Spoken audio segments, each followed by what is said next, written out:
This might seem strange, but sometimes I enjoy being scared. Not terrorized, but frightened. And that's what happened when I was in Pittsburgh looking up the Duquesne Incline. Now, if you watched my first Pittsburgh video, you saw me notice it as I was journaling. I'm like, oh my gosh, it's one of those things. And I have to do it. I like being scared. One of the interesting things as I was preparing for this video was I wondered a couple things, like one, how do you respond to things that you see that you know that you're afraid of? Are you likely to take it on? Are you likely to just do it? And I'm curious about how you overcome hurdles if you really don't want to do it. Duquesne Incline was built in 1877. It opened to the public on May 20th of that year. It was the first Pittsburgh incline, and it was designed and built by Samuel Deisher for Kirk Bingham and Associates.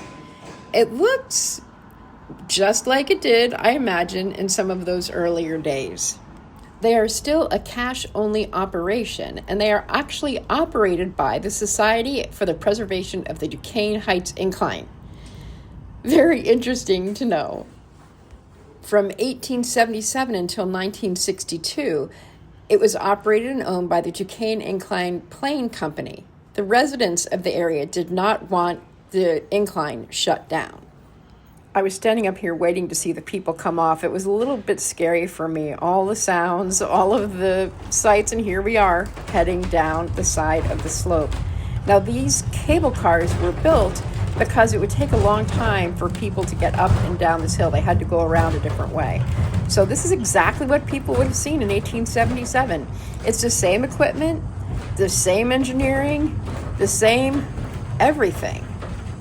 And hopefully you can hear how loud it is to operate.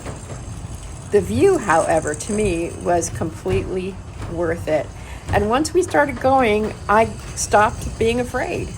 I simply enjoyed taking the video and looking at the view as it came across the screen, as it came through the windows.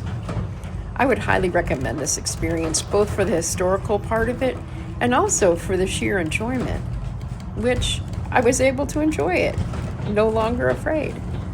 The first incline I ever rode was in Dubuque, Iowa, believe it or not. That incline is called the world's steepest, shortest scenic highway, which makes me laugh now. This funicular railway is what they're called, actually. It was only 200, there goes the other car, was only 296 feet in length. Incredible, very steep though.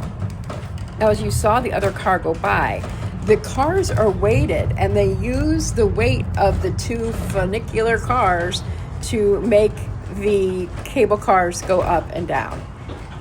It's very simple, and it obviously works. So interesting to watch and to experience. The Duquesne Incline still has regular commuters using the incline to get to and from work.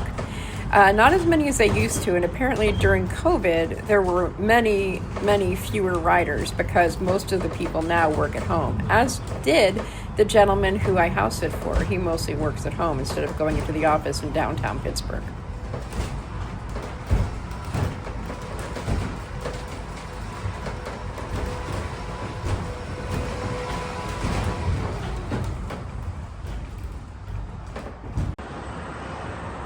I got to walk around a little bit down there on the lower level. There was parking down there, but I parked up on top, which was great because I got to meet new people. Pittsburgh is known also as the city of bridges, with over 300 bridges in all. And look, there's Mr. Rogers again and people boating on the river. Pittsburgh is really beautiful, and I don't hear people saying that, but I'll say it. Pittsburgh is a beautiful city. I walked across a bridge and there's my ticket. Literally, I paid with cash. And I got a little paper ticket. So old-fashioned, funky, and fun. And we're going back up. There we go. There were people. Let's listen to what they talked about. It was kind of fun and entertaining to listen into their conversation.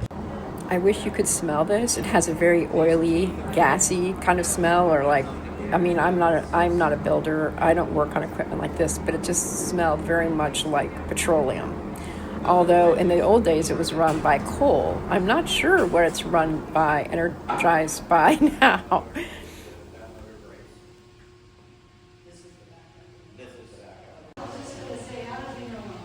Well, no, I knew this from years and years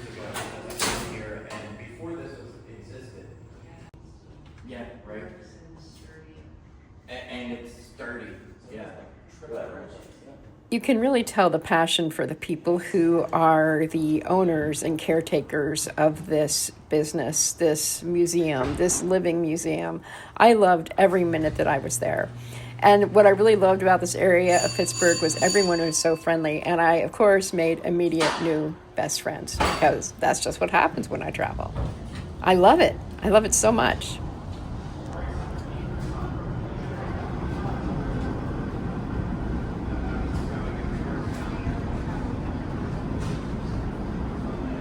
One of the guys who I would call a codger-like guy gave me a tour, or actually he told me to go on this part of the museum. He said, go in that door over there, you'll see some really cool stuff. He could tell I was enthusiastic. So, oh my goodness, he said, look down there. There's the timeline. You can learn a lot from this museum, and I hope that next time you go to Pittsburgh, you'll consider going to the Duquesne Incline. I mean, the view. The view. If you don't want to go on the incline, you can at least look out over this view site. Just like me. Absolutely gorgeous.